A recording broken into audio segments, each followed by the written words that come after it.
Le genre de l'horreur est décidément un genre particulier. Pourquoi aimons-nous regarder des films ou écouter des histoires qui font peur? Pourquoi ressentons-nous le besoin de repousser les limites de notre imaginaire toujours plus loin dans l'obscur, le mystère? Nous allons tenter d'apporter quelques éclaircissements à nos goûts les plus sombres. Enfonçons-nous quelques instants ensemble dans l'horreur, en nous concentrant sur des éléments bien précis de cette mythologie si particulière. Bienvenue dans le bestiaire de l'horreur. Vous êtes nombreux à me proposer des sujets pour mes bestiaires de l'horreur. Des sujets que je traiterai tôt ou tard, ne vous inquiétez pas. De base, je travaillais sur un épisode un petit peu plus surprenant, je dirais.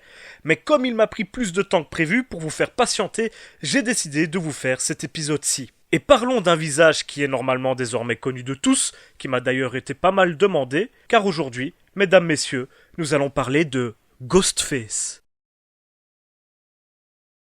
Welcome to my world, bitch.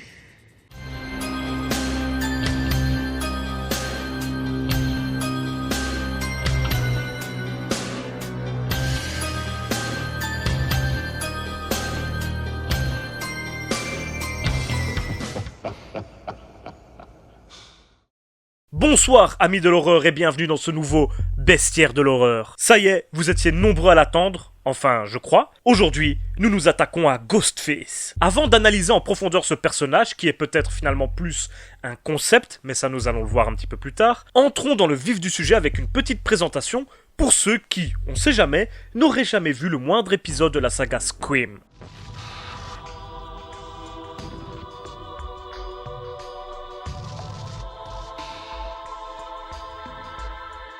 Ghostface est le nom donné au tueur des films Scream, nom attribué à cause du masque aux traits de fantôme torturé qu'il porte. C'est plus un costume qu'un véritable personnage, car plusieurs individus se cacheront successivement derrière cette identité pour mettre leurs victimes en pièces au fil des films. La première apparition d'un Ghostface remonte au film Scream de Wes Craven, sorti en 1996. Craven restera aux commandes de la saga pour tous les autres opus, à savoir Scream 2, sorti en 1997, Scream 3 sorti en 2000 et enfin Scream 4 sorti en 2011. Après le succès retentissant de la saga, le personnage est véritablement entré dans l'imaginaire collectif et sera repris dans d'autres œuvres, notamment dans la saga des Scary Movie, spécialisée dans la parodie de films d'horreur, et Ghostface reviendra également dans une série télé nommée Scream, sortie en 2015. Pour la petite histoire, le masque de Ghostface s'inspire d'un modèle des magasins Fun World qui a été modifié par l'équipe de Craven pour éviter les problèmes de droits d'auteur. Le résultat final s'inspire autant du cri de Munch que de la couverture du Wall de Pink Floyd ou même des fantômes de Betty Boop. Je tiens à préciser deux choses avant de continuer. Premièrement, je ne parlerai ici que des films de la saga Scream, et non pas des Scary Movie ou de la série télé, car pour moi il s'agit de Ghostface complètement différents qui, pourquoi pas, mériteront un jour leur propre bestiaire de l'horreur. Deuxièmement, vu que l'avertissement que je laisse maintenant en début de chaque bestiaire ne semble pas suffire par rapport au spoil, puisque j'ai tout le temps des réclamations par rapport à ça, je le dis de vive voix. Si vous n'avez pas vu les films et que vous souhaitez les voir pour ne pas vous faire spoiler, faites-le, parce que ici, je vais spoiler mais chaque fin de chaque film. Venez pas pleurer après dans les commentaires parce que je vous ai gâché la révélation. Surtout que les films Scream se basent quand même beaucoup sur le mystère de l'identité de chaque Ghostface. Donc, s'il vous plaît, si vous n'avez pas vu le film, allez d'abord le voir et puis regardez ma vidéo. Si vous vous en foutez ou vous les avez déjà vus, bienvenue. Maintenant que les clarifications sont faites, reprenons la vidéo et penchons-nous sur les identités de chaque Ghostface. Ah bah oui, je vous avais prévenu, on va spoiler, oui.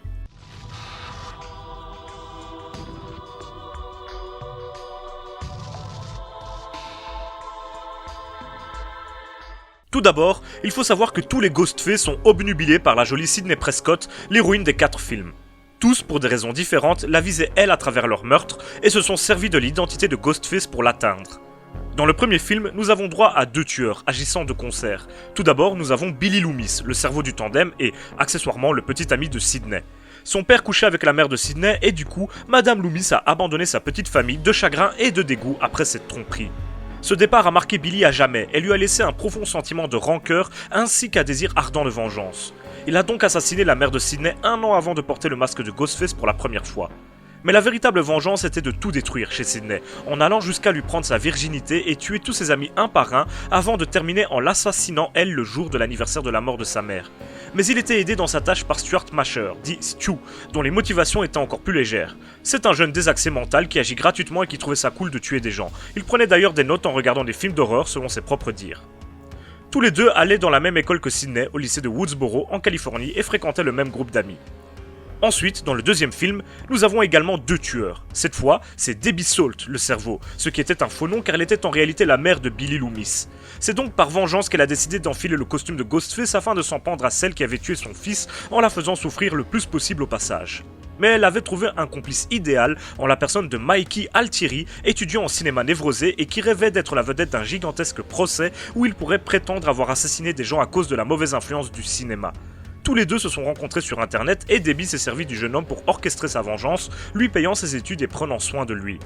Dans le troisième film, un seul tueur, un jeune réalisateur nommé Roman Bridger, qui est en réalité le demi-frère de Sidney, jaloux d'elle car leur mère ne l'avait jamais reconnu, lui, car il faisait partie de son ancienne vie d'actrice. Le pire, c'est que c'est Roman lui-même qui a révélé à Billy Loomis que son père couchait avec la mère de Sidney, le manipulant pour l'obliger à agir, en lui trouvant même un complice un peu idiot et facile à gérer en la personne de Stu.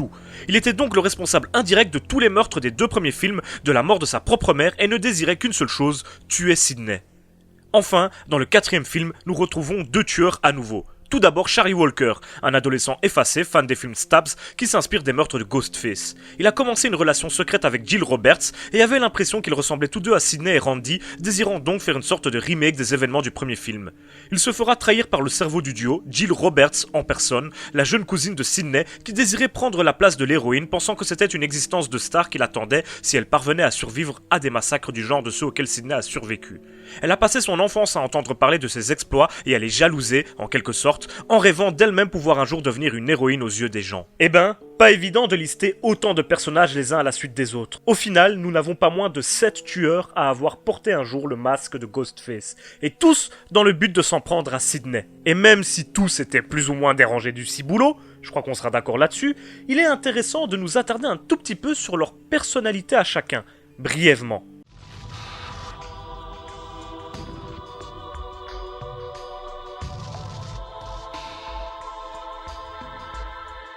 Billy Loomis était un garçon dérangé, fanatique de films d'horreur et à la personnalité forte, violente et impulsive.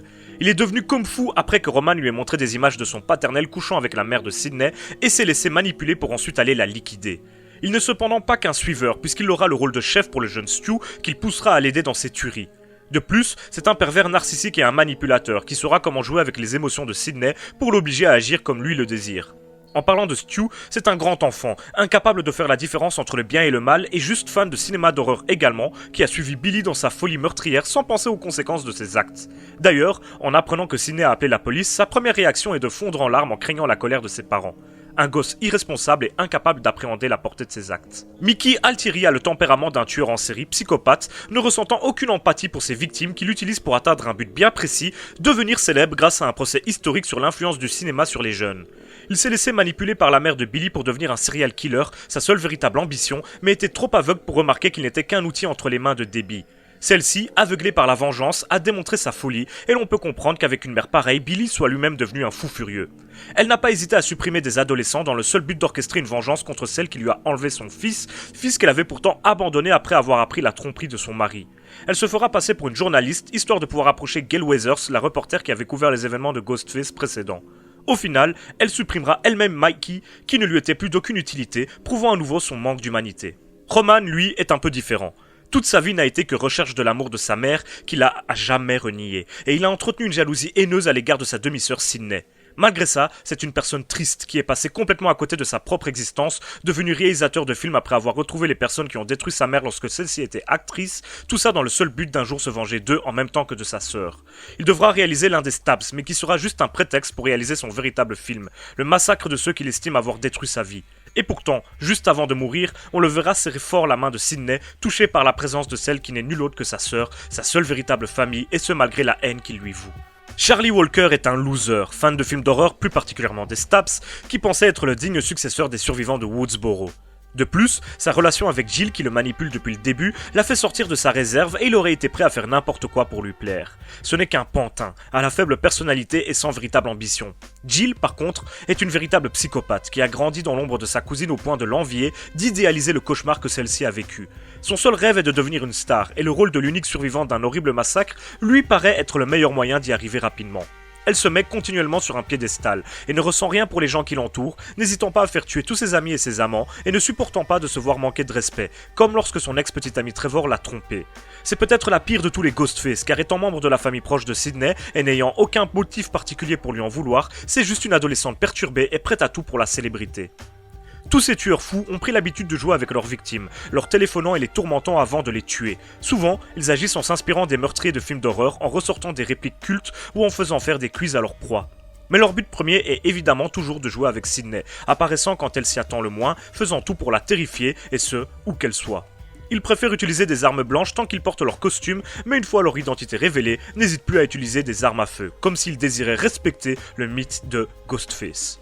Voilà pour la personnalité en quelques lignes de chacun de nos psychopathes du jour. Comme chacun de ces tueurs n'apparaît que dans un seul film, forcément, la personnalité est beaucoup moins développée que pour des tueurs qui ont à leur actif une dizaine de films. C'est logique. On peut finalement retenir deux grandes catégories de Ghostface différents. Tout d'abord les psychopathes, qui ne se rendent pas forcément compte de la portée de leurs actes et qui font ça quasiment gratuitement, comme Stu, Mikey, Jill et Charlie, ou les névrosés qui agissent par vengeance ou par pure haine, comme Billy, Debbie, Roman et Jill. Et oui, c'est pas une erreur, Jill apparaît dans les deux catégories, pour moi. Et comme vous l'attendez déjà probablement, penchons-nous sur les capacités, les facultés de nos tueurs du jour.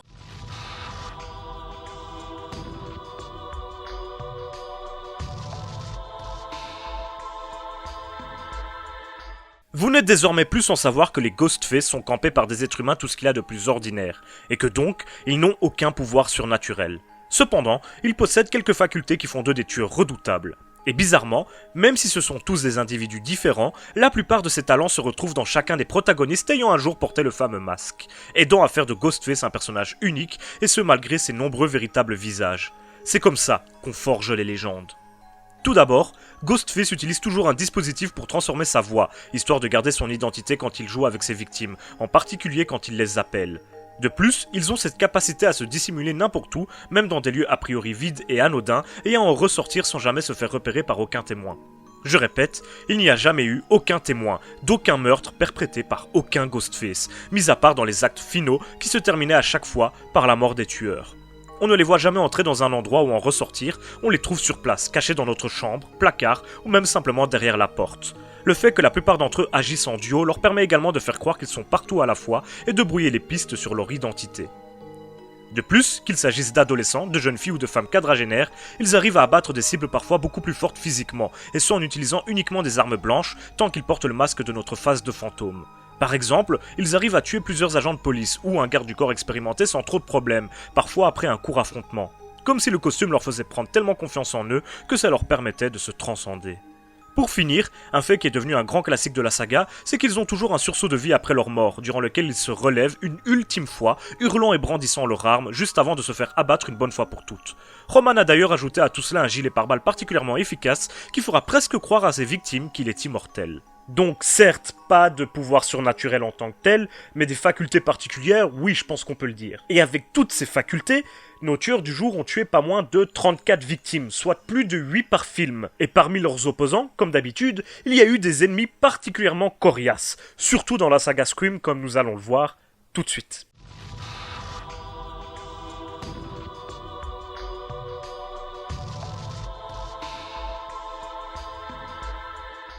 Une fois n'est pas coutume, dans la saga Scream, nous avons un groupe de personnages principaux qui revient à chaque film. Ce qui nous donne des ennemis particulièrement redoutables pour les Ghostface. Parce que contrairement aux autres slashers, ici, les personnages principaux sont bien les gentils et non pas les tueurs. Ce qui donne quelque chose d'un petit peu particulier pour mon émission. Et ça fait plaisir. Voici donc 5 adversaires des Ghostface que j'ai décidé de retenir. Allons-y.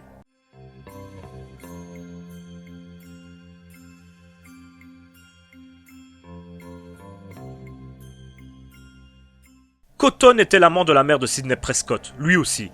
Malheureusement pour lui, un soir, après lui avoir fait l'amour, il fut utilisé par Billy Loomis pour porter le chapeau de son meurtre, et on retrouvera un blouson plein de sang dans sa voiture. Une fois la culpabilité de Loomis prouvée, il fut libéré de prison et aida même Sidney face à Debbie à la fin du 2e film.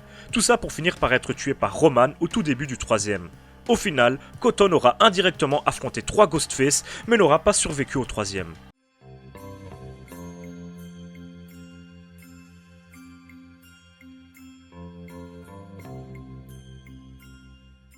Randy était l'un des membres du groupe d'amis de Sidney dans le premier film, et d'ailleurs, ils en furent tous deux les seuls survivants. C'est un fanatique de cinéma d'horreur qui connaît les codes du genre sur le bout des doigts et, par conséquent, arrive à comprendre les agissements de Ghostface, voire même à les deviner à l'avance. Ça ne l'empêchera pas de se faire tuer par Debbie qui ne supportait pas de l'entendre se moquer de Billy Loomis dans le deuxième film. Malgré sa mort, il réapparaît dans le troisième épisode par le biais d'une vidéo qu'il avait tournée pour donner des conseils à Sidney et les autres pour leur permettre de s'en sortir. Indéniablement l'un des meilleurs soutiens de Sidney dans sa lutte contre les Ghostface.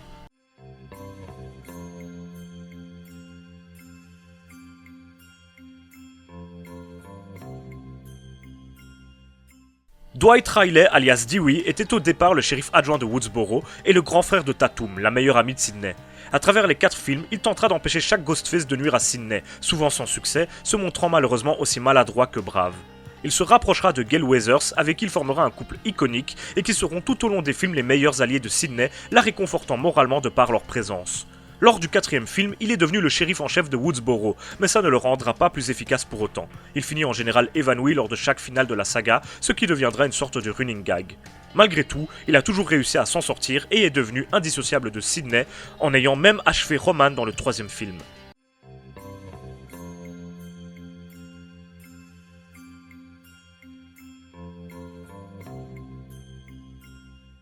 Gale Weathers était un reporter prêt à tout pour la gloire qui avait notamment couvert la mort de la mère de Sidney. Elle couvrira également les événements des 2 premiers Scream, passant au départ pour un personnage antipathique et opportuniste mais se rapprochant de nos héros au fur et à mesure des films, finissant même par devenir la femme de Dwight. Elle se montrera d'ailleurs souvent plus efficace que lui, participant à toutes les scènes finales de chaque film et sauvant Sidney à plusieurs reprises d'une mort certaine en détournant l'attention de Ghostface. C'est, au même titre que Sidney, une héroïne de la saga.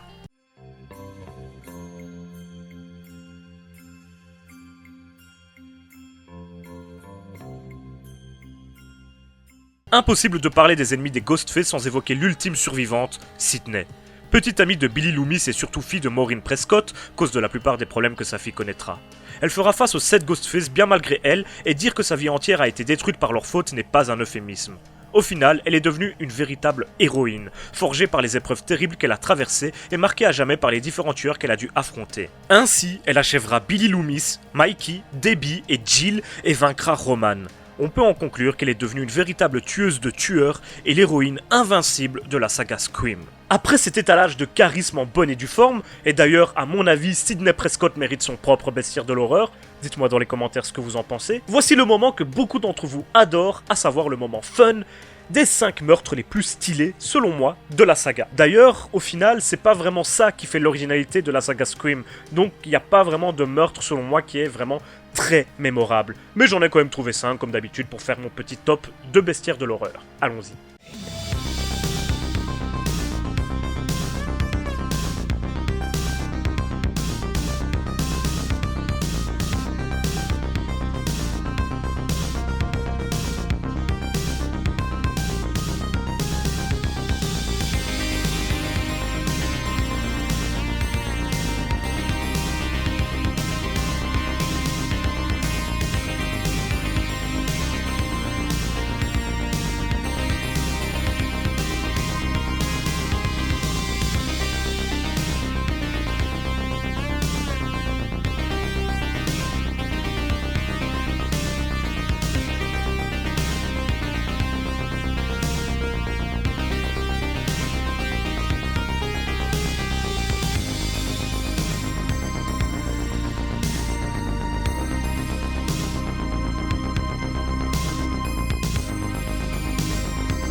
Voilà, j'espère que ce petit top vous aura plu, et comme d'habitude, n'hésitez pas à me donner le vôtre dans les commentaires, ou si vous estimez que j'en ai oublié un qui selon vous méritait d'y figurer, faites-m'en part. La vidéo commence à être un poil longue, donc si vous le voulez bien, on va se diriger dès maintenant vers la conclusion.